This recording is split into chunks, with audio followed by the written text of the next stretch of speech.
पुनः रागाद्याक्षयमुपागता यस्य ब्रह्मा वा विष्णुर्वा हरो जिनो वा नमस्तस्मै। जो विद्यादिसागर सुधी जो विद्यादिसागर सुधी गुरु हैं हितैषी शुद्धात्म में निरत नित्य हितोपदेशी।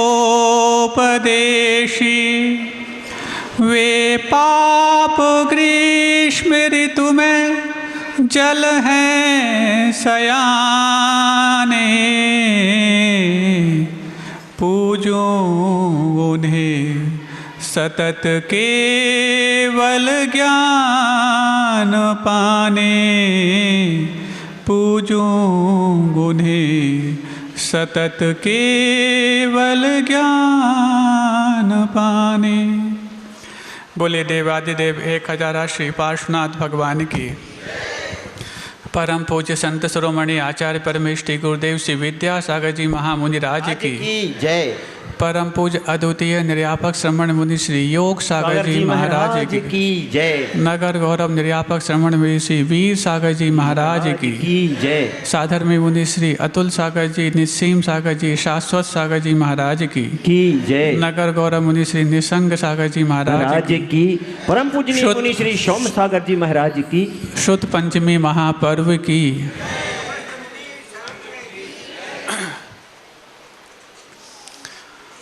एक नीति है कि मैंने सुना, मैं भूल गया, मैंने देखा, मुझे याद आया, और मैंने किया, मैं सीख गया। फिर से बोलें, मैंने सुना, मैं भूल गया, मैंने देखा, मुझे याद आया, और मैंने किया, मैं सीख गया।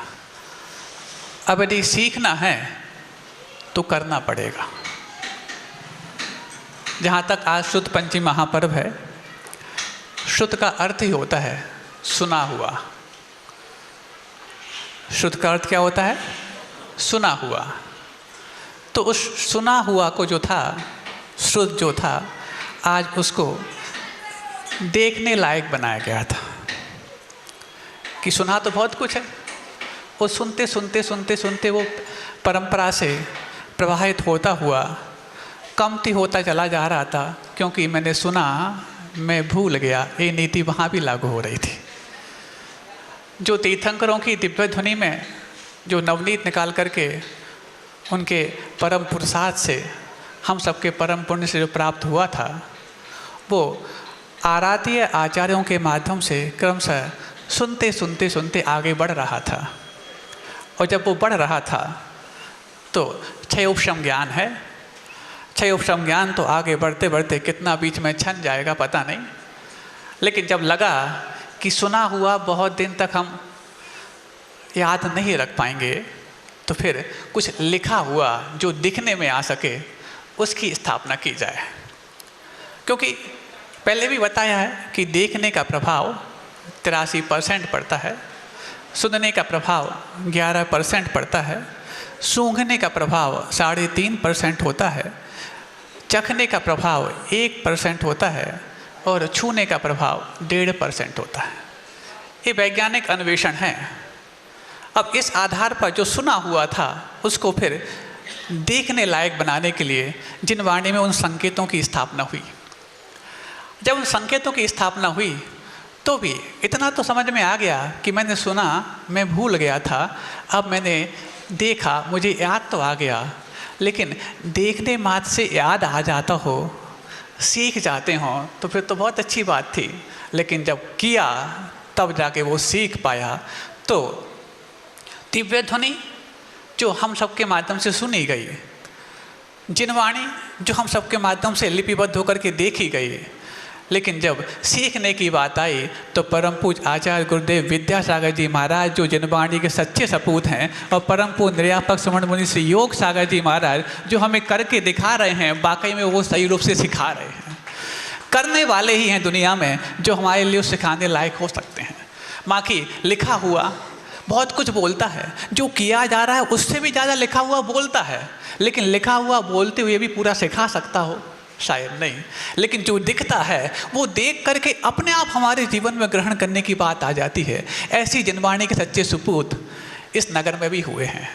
नगर गौरव मुनि श्री निर्यापक श्रमण वीर सागर जी महाराज ये जनवाणी के सच्चे सपूतों में हैं। आज शुद्ध पंचमी यदि आप मनाने जा रहे हैं तो जिन्होंने करके दिखाना प्रारंभ कर दिया है वो ऐसे मुनि श्री वीर सागर जी महाराज, मुनि श्री निसंग सागर जी महाराज, और अपने पर्याय की पूरी उच्चता को प्राप्त करके हुए अपना सर्वस्व साधना के रूप में प्रेरित करने वाले ऐसी आरिकाएँ संवरमती जी, विदेहमती जी, निर्मदमती जी, पवित्रमती जी और अधिगममती जी। सुना इतनी सारी आरिकाएँ यहाँ की हैं। उसके अलावा छुल्लक महाराज, परम सागर जी महाराज और अन्य महाराज यहाँ पर हुए। वाकई में इन्हीं ने उस नीति को अपने जीवन में स्वीकार करके वो सीखने लायक बनाया है। ये जिन वाणी के सच्चे सपूत हैं। बात तो उस समय की जब भगवान महावीर को निर्वाण हुए 3.5 साल के लगभग, और उससे कुछ कम ज़्यादा हो चुके थे। उसके पश्चात भी जब अंग और पूर्व का ज्ञान था, शुद्ध केवली उस समय हुए, अंतिम शुद्ध केवली भद्रबाहु स्वामी। उसके बाद वो क्रम से घटते जब धर्मसेन स्वामी के पास तक वो परंपरा पहुंची तो उसके बाद एक भय पैदा हुआ। भय मतलब ऐसा भय नहीं जो संसार के लिए कारण बनता हो, बल्कि संसार से तारने के लिए कारण बनता हो। ऐसा कोई भय पैदा हो गया, कहीं ऐसा ना हो इसके बाद ये भी चला जाए। तो जो आप लोगों पर उपकार करने के लिए पूर्वाचार्यों ने कितनी मतलब पुरुषार्थ, तपस्या और मेहनत की है। यदि वो सोच लेते अरे इन लोग के पास है ही क्या, मैंने पुरुषार्थ किया, मैंने तपस्या की, मैंने सब कुछ किया, मैंने सब कुछ करने के बाद और ये लोग तो आगे खड़े हो गए, कुछ बता दो, ढंग से पात्रता भी है कि नहीं इनके पास पता नहीं, लेकिन बस हम तो हैं कि नहीं मान जाते हैं कि नहीं ऐसा है तो है। और बहुत अच्छी बात आज सुबह देखी कि कितने बेहतरीन तालमेल से वो बच्चे दिव्य घोष बता रहे थे। आज जब बड़े बड़ों में भी तालमेल नहीं बैठ पा रहा है, ऐसे में वो बच्चे आदर्श बन के दिखा रहे हैं कि जब तालमेल होता है तब जा करके वो बैंड भी दिव्य घोष बन जाता है, और जब तालमेल नहीं होता तो वो समूह भी भीड़ बन जाती है। उन बच्चों से आप लोगों को तालमेल कैसे बैठाया जाता सीख लेना चाहिए। आज शुद्ध पंचमी का पर्व है, बहुत सारी बातें एक साथ आएंगी। तालमेल के अभाव में तालियां भी बेकार हो जाती हैं, तालमेल के अभाव में कदम ताल भी बेकार हो जाती है, और तालमेल के अभाव में बैंड भी फटावास बन जाता है। लेकिन जब तालमेल होता है तो उसी को फिर आप दिव्य घोष कह दिया करते हैं। लेकिन पता नहीं मनुष्य के मन में कौन कौन सी ताल रहती हैं और कौन कौन सी हड़ताल रहती हैं कि वहाँ पर तालमेल वो बैठा नहीं पाता है। होता है ऐसे ही तालमेल आपका बना रहे तो धर्मसेन स्वामी को ये अंदर से एक भाव प्रकट हुआ कि नहीं, इस प्रवाह को आगे नहीं बढ़ाया गया तो इन सब का तालमेल आज जो यहाँ बैठा हुआ है कि एक साथ एक छत के नीचे बैठ करके देव शास्त्र गुरु की आराधना कर पा रहे हैं, ये आगे करते रहें और 21वीं सदी नहीं पूरे इस पंचम काल के अंतिम समय तक जो इस धर्म का प्रवाह है अनवद्ध रूप से आगे बढ़ना है वो चलता रहे। जो वीरांगज मुनिराज को भी अवधि ज्ञान के रूप में प्राप्त होने वाला है, ऐसा वो प्रवाह तक चलता रहे। तो उन्होंने सोचा कि नहीं, कोई तो होगा जो इस पात्रता को प्राप्त करके इसको आगे प्रवाहित करने का मौका प्राप्त करेगा। तो बस लिखित में किया, ऐसा नहीं कि जो व्हाट्सएप होते थे SMS कर दिया होते थे, वो उसके बावजूद भी आपने हमारा व्हाट्सएप नहीं देखा तो फिर हम कोर्ट केस भी कर लिया करते थे। ऐसा नहीं होते थे पहले के लोग। हमने आपको कॉल किया था ना, आपने देखा क्यों नहीं, और आप देख लो अपनी कॉल लिस्ट, हमने 2:01 पे कॉल किया था और आपने 8 बजे तक हमारा कॉल नहीं उठाया। ऐसा नहीं था, पहले पत्र व्यवहार हुआ करते थे। आज जो काम पत्र से हो सकते हैं वो पत्रिकाओं से हुआ करते हैं बंधु। जो काम पत्र से हो सकते हैं वो जब पत्रिकाओं से हो जाते हैं तो फिर वहाँ पर विप्लव होता है, प्रलय होता है, किसी प्रकार से सुलह नहीं हुआ करती है। पत्र के माध्यम से सुलह हो जा सकती थी। अब जब उन्होंने पत्र लिखा कि यदि आपके पास कोई योग सिद्ध शिष्य हो तो ला करके क्या आ करके ले सकते हैं। वो मेरे पास है तुम ले जाओ, ऐसा नहीं। योग शिष्य हो तो मैं अपना जो बचा हुआ शेष है उनको प्रदान करना चाहता हूँ, कुछ अभिमान के माध्यम से नहीं। हाँ ले जाओ, मेरे पास बहुत ज्ञान है, ऐसा नहीं कहा था। जब उनके पास इतना ज्ञान था तो भी अभिमान नहीं किया, और हमारे पास चुल्लू भर ज्ञान भी नहीं है और हम डींगे हाँकते हैं बड़े बड़े ज्ञानियों से बढ़ के होने की। हमारे पास भले ही लौका ज्ञान नहीं है, लेकिन हम बड़े बन जाते हैं वकीलों से बढ़ के भी। और वकील हों तो फिर भी ठीक है, लेकिन जब जज से भी बढ़ के अपना ज्ञान हम बखारते हैं तो वहाँ पर लगता है धरसेन स्वामी ने कैसे वो संयम रखा होगा कि नहीं, मेरे पास जो बचा हुआ शेष ज्ञान है ये भी उसी का अंश है जो भगवान महावीर की दिव्य देशना से अमृत के रूप में निकाला गया था, इसको हम प्रभावित कर पाएँ। ये उनको चिंता हुई थी। आपको चिंता तो उसको बेच बाँच के खाने की हो गई है, लेकिन उनको चिंता थी कोई बेचारा भूखा है, प्यासा है, तो उसमें से कुछ मिल जाए, उसको भी तृप्ति मिल जाए। वो तृप्ति तो है जो आगे जाकर इस प्रवाह को आगे बढ़ाएगी। तो बस उन आचार्य महाराज के पास जब वो भेजा, उन्होंने अपनी योग 2 शिष्य जो उन्हें अपने तैयार किए थे, व्यवस्थित रूप से तैयार किए थे, और उनके पास मात्र ज्ञान का क्षयोपशम नहीं था, उनके पास चारित्र का भी क्षयोपशम था। आज व्यक्ति अपने ज्ञान के क्षयोपशम को बढ़ाने के लिए इतना प्रयास करता है और भूल जाता है कि चारित्र का क्षयोपशम नहीं हो पाया तो ये ज्ञान ही आपके लिए ले डूबेगा। लेकिन जब चारित्र का क्षयोपशम बढ़ जाता है तो ज्ञान जितना भी है वो परिष्कृत होगा, पुनीत होगा, निर्मल होगा, प्रांजल होगा, तभी तो जाकर के इस प्रवाह को सही दिशा में पहुँचाने की इच्छा पैदा होगी। आज जितना दिक्कत ज्ञान के अभाव का नहीं है, उतनी दिक्कत ज्ञान के अतिरेक की है। आज लैक ऑफ नॉलेज दिक्कत जितना दिक्कत पैदा नहीं कर रहा, उतना एक्सेस नॉलेज कर रहा है। जैसे एक एग्जांपल लें, मछली पानी में जिंदा इसीलिए नहीं रहती कि उसको बहुत ज़्यादा पानी पीना पड़ता है, बल्कि पानी में ही उसको उचित ऑक्सीजन मिलती है।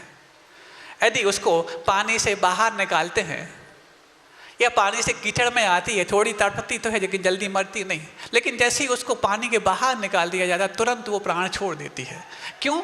ऑक्सीजन की कमी के कारण नहीं, ऑक्सीजन के अतिरेक के कारण। ऐसी नॉलेज भी है, ऐसे ज्ञान भी है। ज्ञान की कमी जितना हमें दिक्कत पैदा नहीं कर रही, उतना जितना ज्ञान का अतिरेक हमें दिक्कत पैदा कर रहा है। और यदि ज्ञान हो फिर भी ठीक है, ज्ञान नहीं है, मिथ्या ज्ञान का अतिरेक हमारे सर पर चल करके इतना बोलता है कि हम अपने उचित ज्ञान की उचित परिभाषा भी नहीं सीख पाते, और फिर हम मानते हैं कि हम सब कुछ हैं। और जब मिथ्या ज्ञान या मिथ्या ना भी हो, आपका सम्यक ज्ञान भी अभिमान के साथ जुड़ जाता है, तो फिर वहाँ पर मात्र तालमेल का अभाव ही पैदा होता है, तालमेल पैदा नहीं हो पाते। बंधु ये तालमेल बैठाने के लिए था।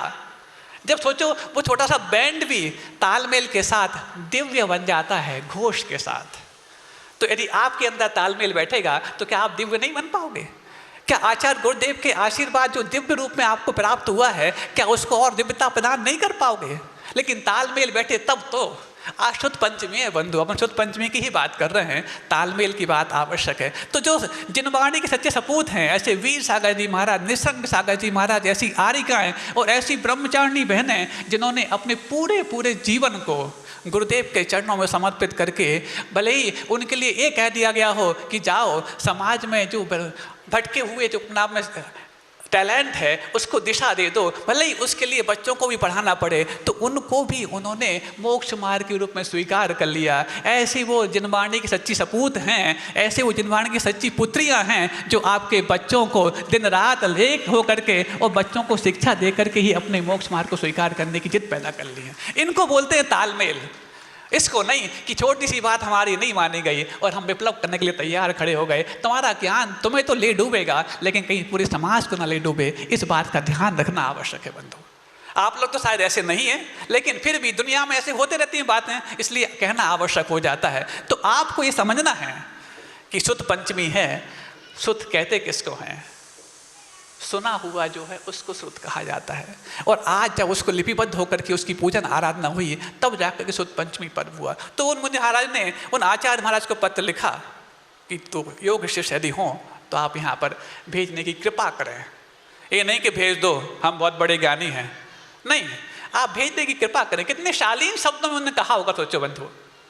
जब ज्ञान हमारे अंदर भरा होता है तो फिर उछलते नहीं हैं, लेकिन जब हमारे अंदर ज्ञान का हल्कापन हो जाता है, हम अधूरे हो जाते हैं, छलकता है, और छलकता है तभी जाकर विप्लव होता है बंधुओं। लेकिन विप्लव से बचाने के लिए शुद्ध पंचमी है।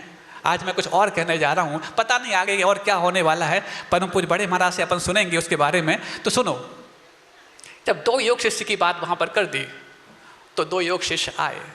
जैसे ही वहाँ से रवाना हुए इनको स्वप्न आ गया। स्वप्न क्या आ गया? 2 श्वेत वृषभ आ रहे हैं। स्वप्न आते ही संतुष्टि हो गई कि नहीं, जो भी आए हुए हैं वो पक्का है, योग है, क्योंकि 2 शुभ्र वृषभ स्वप्न में दिखाई दिए गए। अब स्वप्न की बात को भी संतुष्टि के लिए कारण मानते हुए विश्वास के लिए परीक्षा आवश्यक होती है बंधुओं। और हम हैं कि परीक्षा से बचना चाहते हैं और स्वप्न की बात को साकार करके दूसरे को शपथ दे करके अपने आप को सही साबित करने की कोशिश करते हैं। वहाँ पर अक्सर हम फेल हो जाया करते हैं। उन्होंने परीक्षा ली। जब स्वप्न था, निमित्त ज्ञान था, आपको स्वप्न विज्ञान था, सब कुछ था, पता था कि ये 2 वृषभ आए हैं, इससे पक्का है कि जो 2 योग शिष्य हैं वो पक्के योग होंगे, मेरे उस ज्ञान को जो मेरे पास शेष बचा हुआ उसको प्रभावी बनाने के लिए पर्याप्त होंगे। लेकिन उसके बाद भी परीक्षा ली, और परीक्षा ली तो ऐसा नहीं है कि आज के समय में जैसे ऑनलाइन परीक्षा हो जाती है। आजकल बच्चे कहते हैं महाराज ये बात तो ठीक है कि पढ़ाई तो ऑफलाइन होनी चाहिए, लेकिन परीक्षा तो ऑनलाइन ही होनी चाहिए। अब क्यों होनी चाहिए तो वो जानते हैं।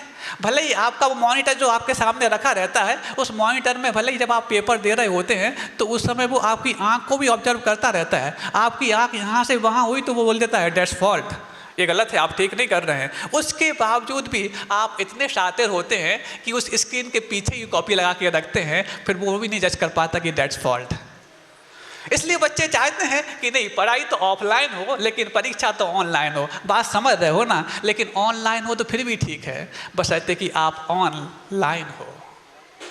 आप यदि ऑनलाइन हैं तब तो ऑनलाइन और ऑफलाइन की कोई चिंता नहीं है, लेकिन जब आप ऑफलाइन हो गए हैं तो फिर ऑफलाइन भी आपके लिए बहुत कुछ देने वाली नहीं है। लेकिन वो ऑनलाइन थे। वो जो दोनों शिष्य थे, कौन कौन?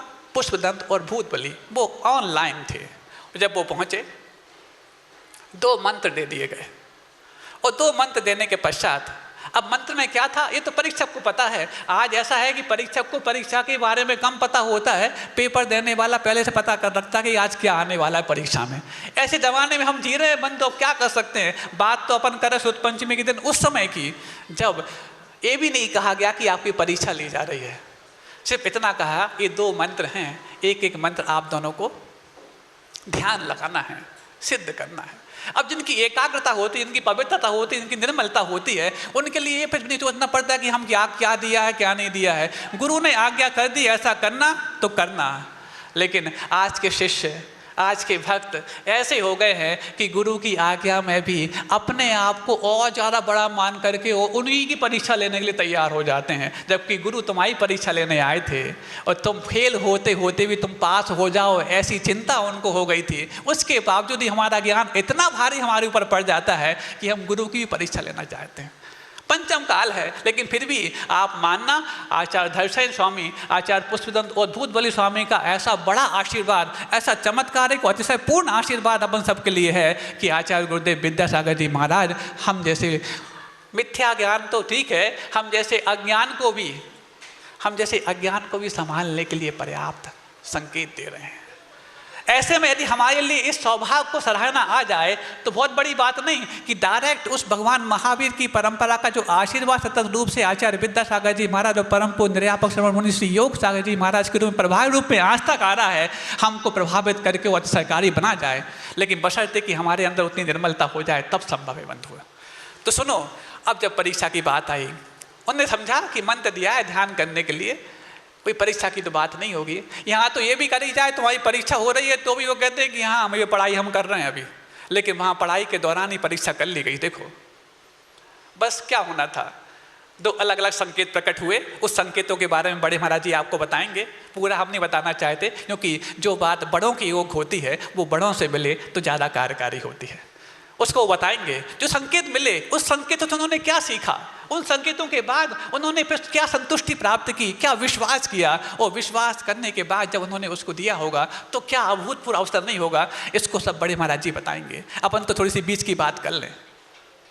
अब देखो, जब ऐसा हो गया और चल रहा था, अब वो सुना हुआ है जो मैं भूल रहा था, जो लिखा हुआ है उसको मैं देख रहा था, उसको जब करने की बात आई तो करने में कितना बड़ा एक चीज़ सामने आई।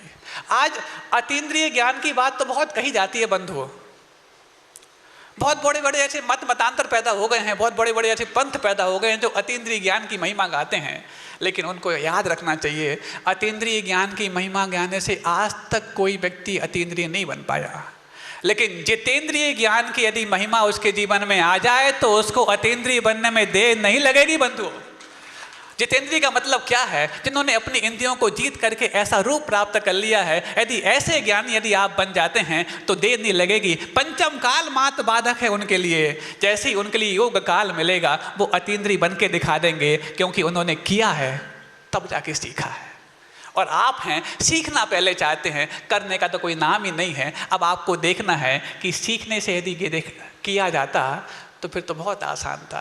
करते करते सीखो तो शायद बहुत आगे निकल जाओगे। कहीं ऐसा ना हो सीखने में इतना विलम्ब हो जाए कि करने की सामर्थ्य समाप्त हो जाए। ऐसे कुछ पंथ चलते हैं, शिविर भी चलते हैं, कैंप भी लगते हैं, और वहाँ शिविरों में जाकर के आपके लिए पूरी सुविधाएं प्रदान की जाती हैं, भोजन से पानी से लेकर के और टीवी लैपटॉप तक की। उन शिविरों में आप सीखने जाते हैं, भूल जाते। नीति तो ये बोलती है कि मैंने सुना, मैं भूल गया, मैंने देखा, मुझे याद आया, लेकिन मैंने किया, मैं सीख गया। तो सीखने के लिए पहले सही नीति तो अपना लो। शिविर लगाने से सीख जाते हो तो बहुत आसान बात थी। शिविरों की कहाँ कमी है? सुनते हैं बड़े महाराज बताते, शिविर का मतलब दक्षिण में होता है कांटा, और बताएंगे महाराज जी कांटा होते चुभन, मतलब शिविर का मतलब होता है चुभन। अब यदि ऐसी चुभन यदि आप लगा रहे हो तो क्या सीख पाओगे भगवान जाने। लेकिन शिविर में यदि तुम सीखना चाह रहे हो, सुविधाओं को देख करके तुम यदि सीखना चाहोगे तो एक बहुत अच्छा श्लोक आचार्य पूज्यपाद स्वामी ने हम सबके लिए दिया, समाधि तंत्र मंत्र। क्या बोला? अदुख भावितम ज्ञानम क्षीयते दुख सन्निधौ। अदुख भावितम ज्ञानम क्षीयते दुख सन्निधौ तस्मात् यथा बलम दुःखै आत्मानं भावयेत मुनि। अदुख यानी कि सुख, दुख तो समझते हो, अदुख मतलब सुख। सुख के समय जो ज्ञान अर्जित किया जाता है वह दुख के समय विलीन हो जाता है। सुन रहे हो आप लोग?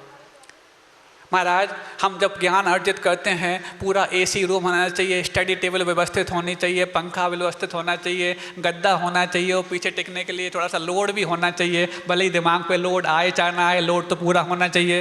होता कि नहीं होता? लेकिन यहाँ पर आचार्य पूज्यपाद स्वामी क्या बोल रहे हैं? अदुख भावितम ज्ञानम क्षीयते दुख सन्निधौ। जो दुख सुख के समय ज्ञान अर्जित किया जाता है वह सुख के समय क्षय को प्राप्त हो जाता है।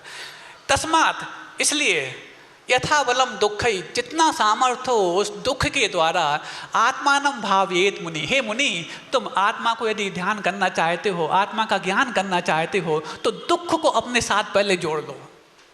और हम क्या चाहते हैं महाराज? यदि थोड़ा सा दिमाग में कुछ लेना है तो सारी अनुकूलताएं होनी चाहिए। वहाँ वो उल्टा कह रहे हो, यहाँ तुम उल्टा लगाना चाह रहे हो। हमें लगता है शायद आचार्य पूज्यपाद स्वामी को जब उन्होंने ज्ञान अर्जन किया होगा सही बुद्धि नहीं रही होगी, ऐसा लगता है ना अपन लोगों को। यदि उनकी सही बुद्धि नहीं होती तो उनकी बुद्धि का आज का कहना भी हम नहीं सीख पाते। उन्होंने जिस तरीके से अर्जित किया, उस तरीके से जो हमें को दिया, वो पा करके यदि आज हम अपने आप को गौरवान्वित महसूस कर लें और थोड़ा बहुत दुख अपने साथ जोड़ लें, तब तो लगेगा कि वो ज्ञान आपके काम आने वाला है। जैसे बच्चों को पहले गिनती पहाड़े याद होते थे, कहाँ तक होते थे?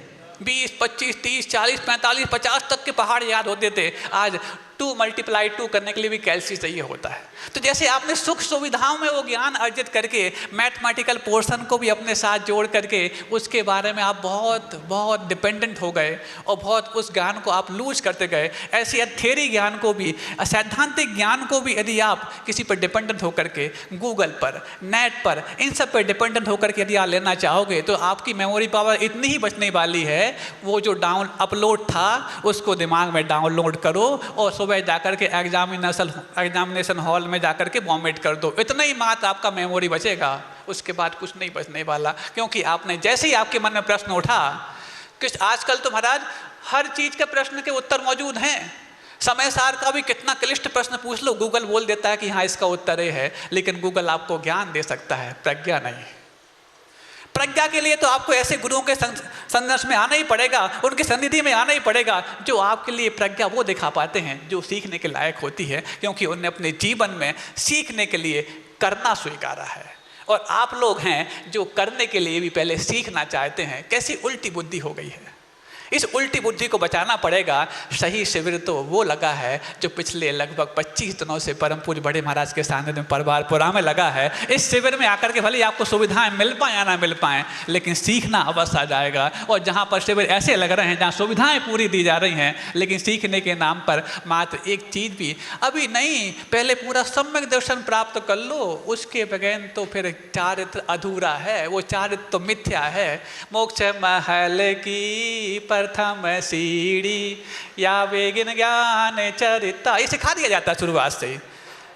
अच्छा, मोक्ष महल की सीढ़ी भले ही प्रथम हो, लेकिन ये मोक्ष महल की बात नहीं, मोक्ष मार्ग की बात कही जा रही है। वहाँ पर सीढ़ियाँ नहीं होती, वहाँ पर तो वे होता है, चाहे सिंगल वे हो, चाहे डबल वे हो, चाहे 4 लेन हो, चाहे एक्सप्रेस हाईवे हो, ऐसा होता है। सम्यक दर्शन, सम्यक ज्ञान और सम्यक चारित्र तीनों बराबर पैरेलल चलते हैं। और जो मात्र सम्यक दर्शन को पहली सीढ़ी मान करके उसको पुष्ट करने में लगे हैं, उन्हें अभी मार्ग तो पकड़ा नहीं और मंजिल की सीढ़ी की बात कहते हैं। 6 ढाला भी सीख नहीं पाए, समय सार की बात कहते हैं। हम परम पूज्य बड़े महाराज से निवेदन करते हैं कि भगवान वो सुद पंचमी में आगे क्या संकेत मिले थे हमें बताने का कृपा करें, और हमारे लिए जीवन में भी समय सार तो आ ही पाए, उसके पहले समझ आ पाए, ऐसे आपसे निवेदन है परम पूज्य बड़े महाराज।